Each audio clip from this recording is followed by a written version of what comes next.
ಪ್ರಾಣಾದಿ ಪ್ರಭವಿಸ್ತವೆ. ಹೌದು, ಅದು ಪ್ರಶ್ನೆ ಎಲ್ಲಿ ಬೇಕೋ ಅದು ತಕ್ಷಣ ಉತ್ತರ ಕೊಟ್ಬಿಡ್ತಾರೆ. ಎಲ್ಲೋ ಹೇಳ್ಬಾರ್ದು, ಒಂದು ಅಲ್ಲಿ ಹೇಳಿದ್ರೆ ಉತ್ತರ. ಕೆಲವೊಂದು ಎಲ್ಲೋ ಹೇಳಿರ್ತಾರೆ, ಕೆಲವು ಅಲ್ಲೇ ಹೇಳ್ತಾರೆ. ಇಲ್ಲಿ ಬಂತೀಗ ಮೂರನೇ ಪ್ರಶ್ನೆ. ಮೊದಲೇದೇನಾಗಿತ್ತು?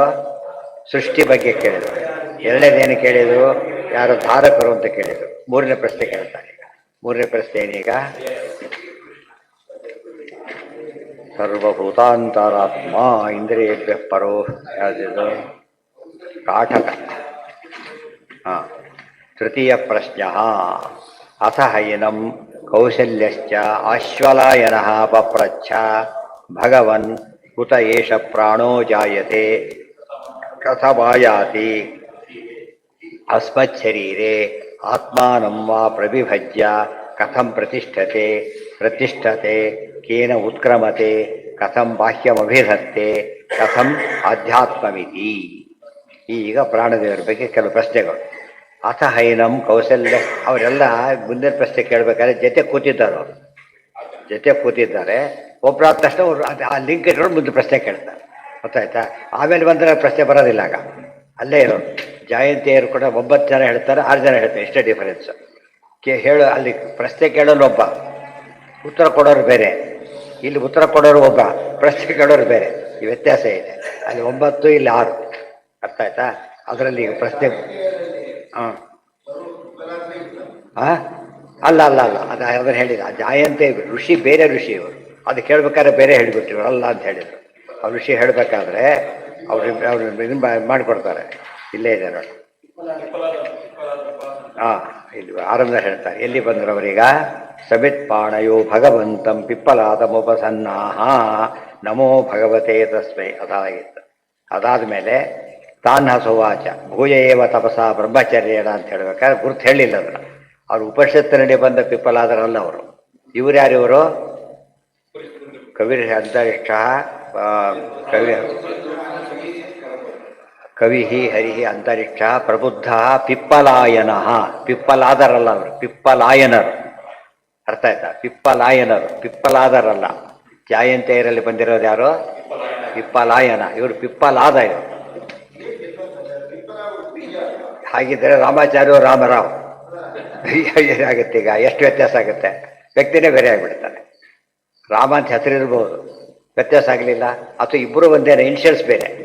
ಆ ರೀತಿ ಅದಕ್ಕೆ ಬೇರೆ ಆಗಿಬಿಡ್ತಾರೆ. ಆಗ ಎಷ್ಟೋ ನಾವು ಅಟೆಂಡೆನ್ಸ್ನಲ್ಲಿ ಇದ್ದಾಗ 2-3 ಹೆಸರು ಒಬ್ಬರದೇ ಸೇಮ್ ಹೆಸರುಗಳು. ಅದರಲ್ಲಿ ಇನ್ಷಿಯಲ್ಸು ಸೇಮ್ ಕೆಲವ್ರದ್ದು. ಅದಕ್ಕೆ ಇನ್ಷಿಯಲ್ ಎಕ್ಸ್ಪ್ಯಾನ್ಷನ್ನಲ್ಲಿ ಇದು ನರಸಿಂಹಮೂರ್ತಿ, ನಾರಾಯಣ ಮೂರ್ತಿ ಅಪ್ಪನ ಹೆಸರು. ಗೊತ್ತಾಯ್ತಾ? ಎಲ್ಲಿದ್ದಾಗ ಇದೆಲ್ಲ ನಡೆದೋಗಿದೆ. ಅದು ಒಂದು ಆಗ್ಬಿಟ್ಟು ಬಂದಿತ್ತು 1, 2 ಹಾಕ್ಬೇಕು. ಮತ್ತೆ ಅದು ಹಾಲ್ ಟಿಕೆಟ್ ಕಾಲಕ್ಕೆ ಭಾಳ ಪ್ರಾಬ್ಲಮ್. ಎಕ್ಸಾಮ್ ಹಾಲಲ್ಲಿ ಬಂದಾಗ ಸಿಕ್ಕಾಪಟ್ಟೆ ಪ್ರಾಬ್ಲಮ್ ಆಗುತ್ತೆ. ರ್ಯಾಂಕ್ ಬರೋರು ಒಬ್ರು ಫೇಲ್ ಆಗೋರು ಇರ್ತಾರೆ. ಅಂತ ದೊಡ್ಡ ಕನ್ಫ್ಯೂಷನ್. ಆದ್ದರಿಂದ ಪಿಪ್ಪಲಾದರ ಬೇರೆ, ಪಿಪ್ಪಲಾಯನ ಬೇರೆ. ಪಿಪ್ಪಲಾಯನ ಅಂದರೆ ಪಿಪ್ಪಲವನ್ನು ಆಶ್ರಯಿಸಿದವರು. ಪಿಪ್ಪಲಾದವರು ಪಿಪ್ಪಲ ತಿನ್ನೋರು. ಅನ್ನ ತಿನ್ನೋರು. ಅಯನ ಅಂದರೆ ಆಶ್ರಯ. ನಾರಾಯಣ ಅಯನ. ಹೆಸರಲ್ಲಿ ವ್ಯತ್ಯಾಸ, ಪೂರ್ತಿ ವ್ಯತ್ಯಾಸ ಬಂದೋಯ್ತು. ಸ್ವಲ್ಪ ಅಲ್ಲ. ಪಿಪ್ಪಲ ಕಾಮನ್ನೇ ಹೊರತು ಅದ ಬೇರೆ, ಅಯನ ಬೇರೆ. ನರ ಎಲ್ಲಿ? ನಾರಾಯಣ ನರ. ಅದಿದ್ರೂ ಕೂಡ ಅದು ಅರ್ಥ ಬೇರೆ. ನಾರಾಯಣ ಬೇರೆ ಅಲ್ಲ. ಪ್ರಶ್ನೆ ಒಳ್ಳೆಯದು. ಅದು ಕ್ಲಾರಿಫಿಕೇಶನ್ ಬಂದುಬಿಟ್ರೆ ಯೋಚನೆ ಇಲ್ಲ. ಮೂರನೇ ಪ್ರಶ್ನೆ. ಅಥ ಹೈನಂ ಕೌಶಲ್ಯ ಆಶ್ವಲಾಯನ ಪಪ್ರಚ್ಛ. ಇದು ಬರೀ ಆಶ್ವಲರಾಗಿದ್ರೆ ಕೌಶಲ್ಯ ಹೇಳಬೇಕಾಗಿಲ್ಲ. ಬೇರೆ ಆಶ್ವಲ ಇದ್ದವರಿಂದಾನೆ ಏನು ಹೇಳಿದರು? ಇಲ್ಲಿ ಯಾಕೆ ಡೌಟ್ ಬರೋದಿಲ್ಲ ಅಂದರೆ ಪಿಪ್ಪಲಾಯನ ಬೇರೆ ಆದ್ದರಿಂದ ಸಮಸ್ಯೆ ಬರಲೇ ಇಲ್ಲ. ಇವ್ರು ಹಾಗಲ್ಲ. ಎಷ್ಟು ಆಶ್ವಲಾಯನ ಇರ್ತಾರೆ. ಅದು ಕೌಶಲ್ಯ ಆಶ್ವಲಾಯನ ಅಂದರೆ ಕೋಸಲ ದೇಶದ ಆಸಲಾಯ. ಕೆಲವು ಊರ ಹೆಸರುಗಳು. ಭಗವನ್ ಕುತ ಏವ ಪ್ರಾಣೋ ಏಷ ಪ್ರಾಣೋ ಜಾಯತೆ. ಈ ಪ್ರಾಣ ಯಾರಿಂದ ಬರ್ತಾರೆ? ಕಥಮಾಯಾತಿ ಅಸ್ಮತ್ ಶರೀರೆ. ನಮ್ಮ ದೇಹದೊಳಗೆ ಹೇಗೆ ಬರ್ತಾರೆ? ಆತ್ಮಾನೋಮ್ಮ ಪ್ರವಿಭಜ್ಯ ಕಥಂ ಪ್ರತಿಷ್ಠತೆ. ಅವರೀಗ ತಾವು ಭಾಗ ಮಾಡ್ತಾರೆ. ಪ್ರಾಣ ಅಪಾನ ವ್ಯಾನ ಉದಾನ ಸಮಾನ. ಇದು ಹೇಗೆ ಮಾಡ್ಕೋತಾರೆ? ಕೇನ ಉತ್ಕ್ರಮತೆ. ಯಾರಿಂದ ಹೊರಡ್ತಾರೆ? ಕಥಂ ಬಾಹ್ಯಮಭಿಧತ್ತೆ. ಹೊರಗೆ ಹೋದಕ್ಕೆ ಲಿಂಕ್ ಹೇಗೆ? ಕಥಂ ಆಧ್ಯಾತ್ಮಮಿತಿ. ಇಷ್ಟು ಪ್ರಶ್ನೆ ಒಟ್ಟಿಗೆ. ಆ್ಯಕ್ಚುಲಿ ಇದು ಒಂದು ಪ್ರಶ್ನೆ ಕಂಡ್ರೆ ಎಷ್ಟು ಪ್ರಶ್ನೆ ಇದೆ ಅದರೊಳಗೆ.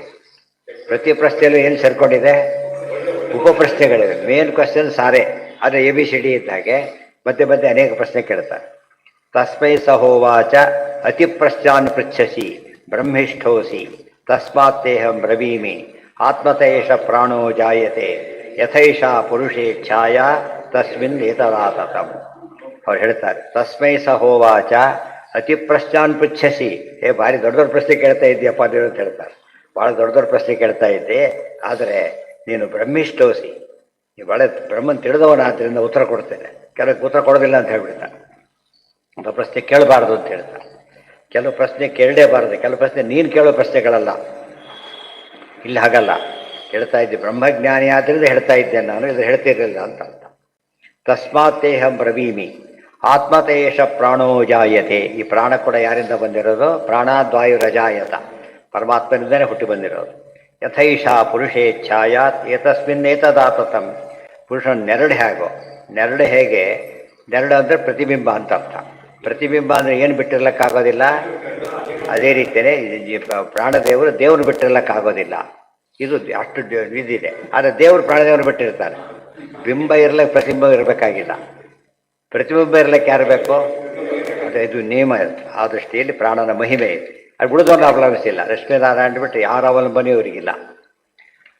ಆತ್ಮತಃ, ಅಲ್ಲಿ ಆತ್ಮತಃ ಅಂದರೆ ಯಾರು? ಸುಮ್ಮನೆ ಅರ್ಥ ಮಾಡ್ಕೊಂಡು ಏನಾಗುತ್ತೆ?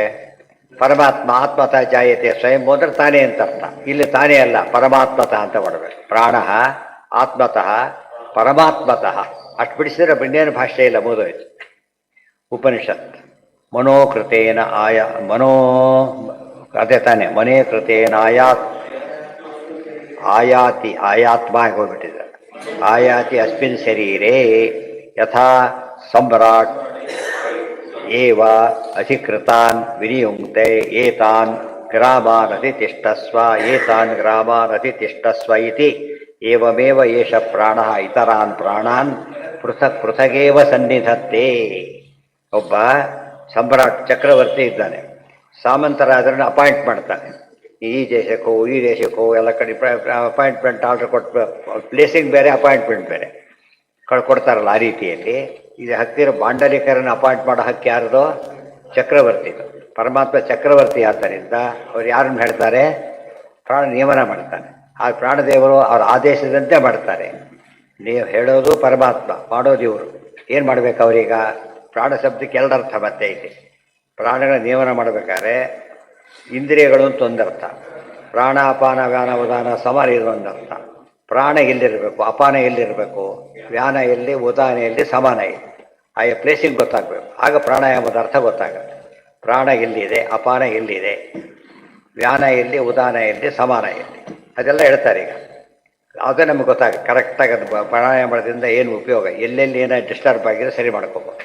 ಎಲ್ಲೇ ಇದ್ದಾರು ಇಂಜೆಕ್ಷನ್ ಕೊಡುವಾಗ ಎಲ್ಲೇ ಕೊಟ್ಬಿಡ್ತಾರೆ, ಅಲ್ಲಿಗೆ ಹೋಗುತ್ತದೆ ಕರೆಕ್ಟಾಗಿ. ಅದು ಹೋಗ್ಸೋರು ಯಾರು? ಅದನ್ನು ಪ್ರಾಣದೇವರು ಮಾಡ್ಸೋದು.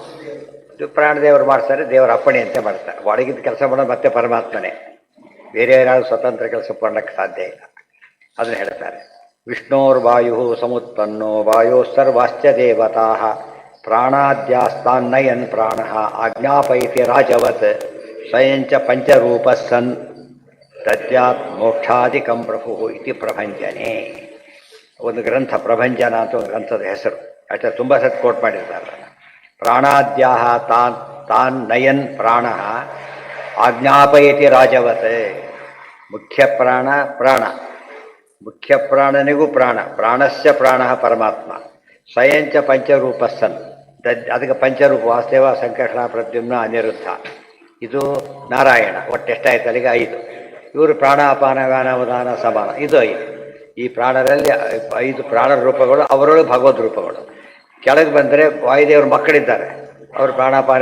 ಇನ್ನೂ ರುದ್ರದೇವ್ರ ಮಕ್ಕಳಿದ್ದಾರೆ, ಅವರು ಪ್ರಾಣಾಪಾನ ವ್ಯಾನ ಉದಾನ ಸಮಾನ. ಪ್ರಸಂಗ ನೋಡಿಕೊಂಡು ಯಾವ ಪ್ರಾಣ ಅಂತ ಹೇಳಬೇಕು. ಎಲ್ಲ ಬ್ರಹ್ಮಸೂತ್ರ ಬಂದಿದೆ ಈಗಾಗಲೇ. ಪಂಚವೃತ್ತಿಗೆ ಮನೋವದ್ಯಪದಿಶ್ಯತೆ ಅಂತ ಹೇಳಬೇಕಾದ್ರೆ ಮನಸ್ಸಾಗ 5 ಮುಖಗಳು, ಪ್ರಾಣಕ್ಕೂ 5 ಮುಖಗಳಿವೆ ಅಂತ ಹೇಳ್ತಾರೆ. ಅದು ತಾರತಮ್ಯ ಇತ್ಯಾದಿ ಬೇರೆ ಬೇರೆ.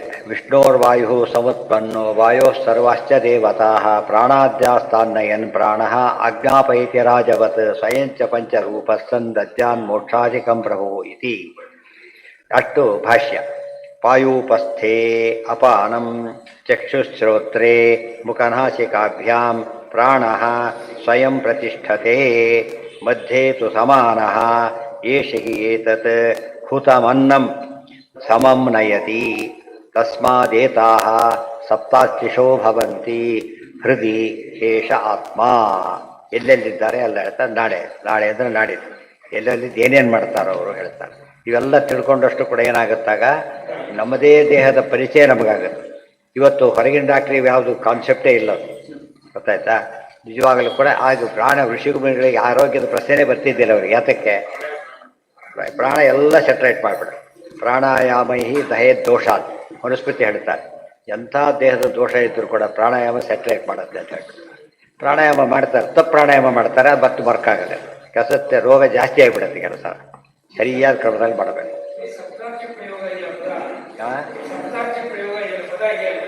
ಹೇಳ್ತಾರೆ ಅಲ್ಲ, ಅದಕ್ಕೆ ಸಂಬಂಧ ಇಲ್ಲ.